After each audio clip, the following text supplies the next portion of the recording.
Hello, it's McNally here from Achieve Your Greatness, and we are a Neuro-Linguistic Programming Training School, or NLP for short. So today I wanted to share with you my top tips for self-care.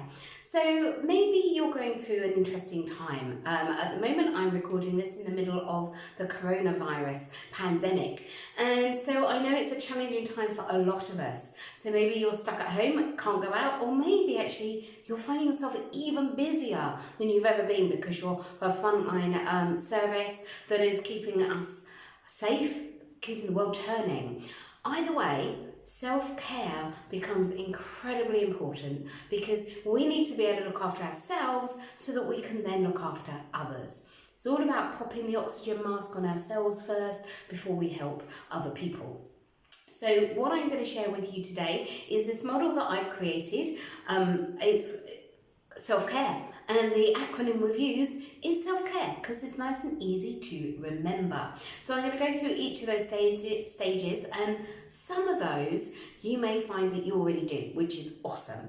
Others, there may be some new stuff. Either way, to be honest, it's about applying it. So even if you know it, it's always good to have a great reminder to go, actually, I need to do some of this stuff rather than just to think about it. So here goes.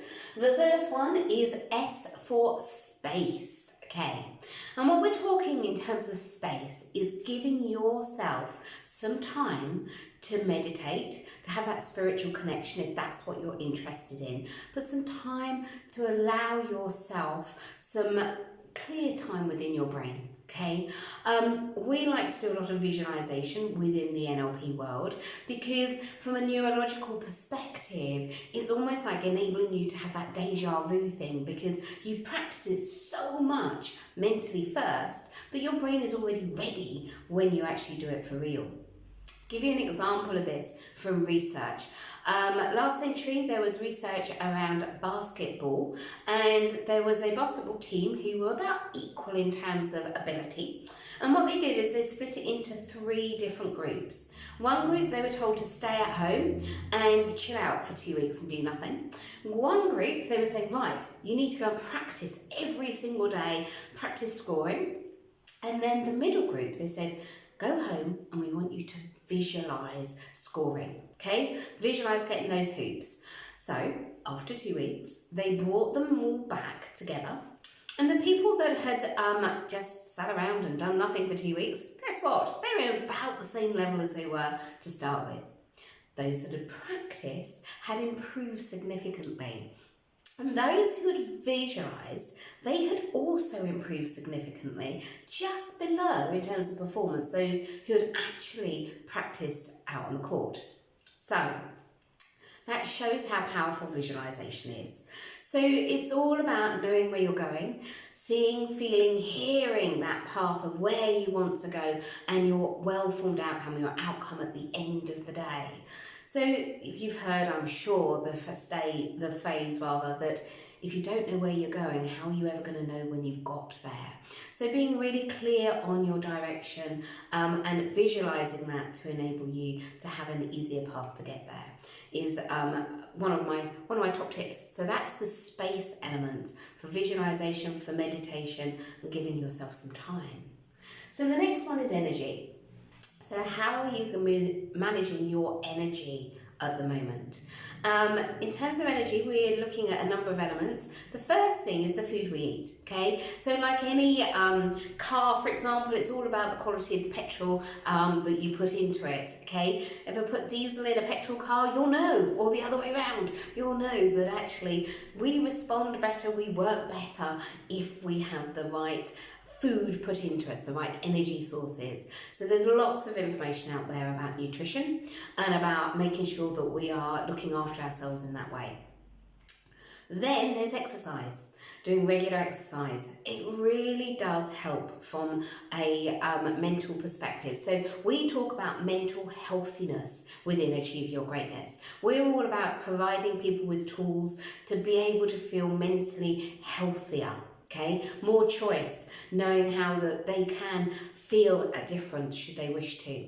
And this whole part of exercise is really good for that. It sends around those positive endorphins. If you can get yourself exercising, it's so good for you mentally as well as physically. And as you know, the mental and physical, we are all connected. We are one system. So at the moment here in the UK, we're allowed to do one element of exercise a day. We're allowed to go out for either a walk or a jog or a cycle ride, and actually that's so helpful.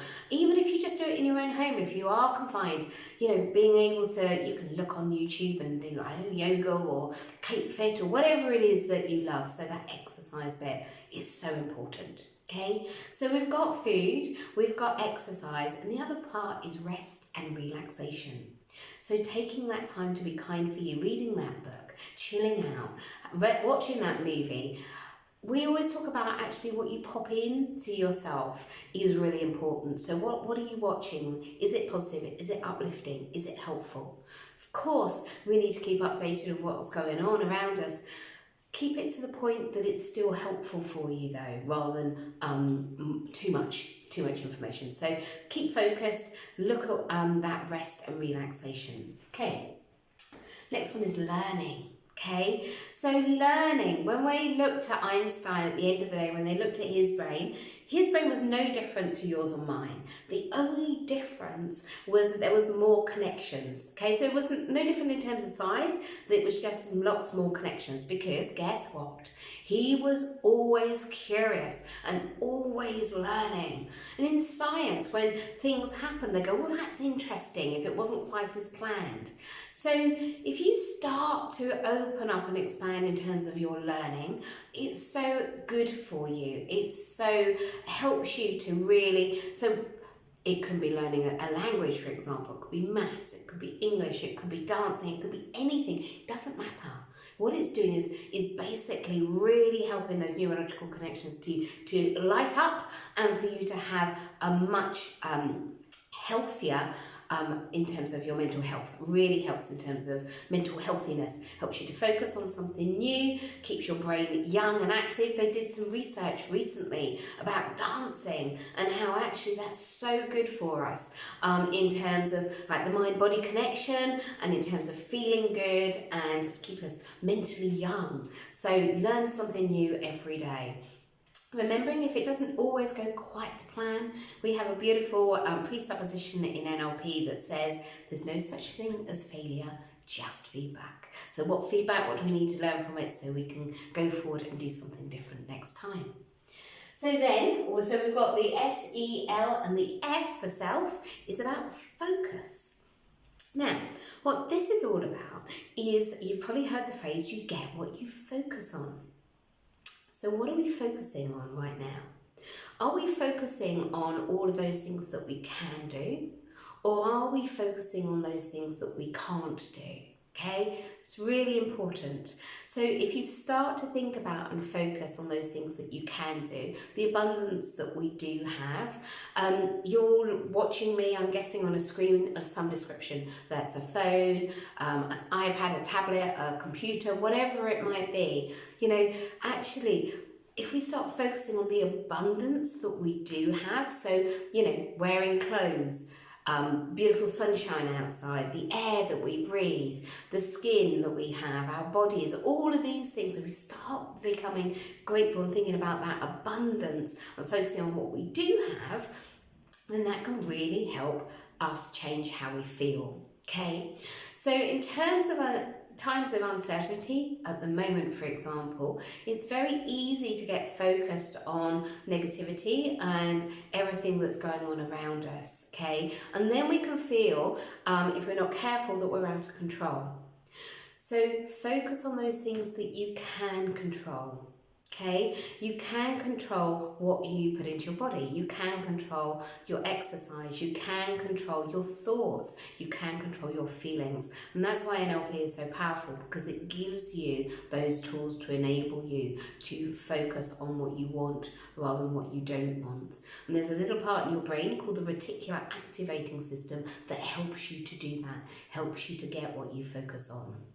Okay, so there is another video called the Mercedes model, and there's one of those elements called focus. That gives you more detail if you want to hear a little bit more about how you can change what you focus on. Okay, so thank you very much for listening. This is part one of the self-care tips, and we've obviously looked at self, and part two we should be looking at the care element. So have an amazing day. If you want to find out more about NLP, Neuro-Linguistic Programming, or anything that you want to ask me, any questions, then please do so. Either make comments down below on the YouTube video, or contact me via my website, which is www.achieveyourgreatness.co.uk. Thank you so much and have a great day. Cheers. Bye.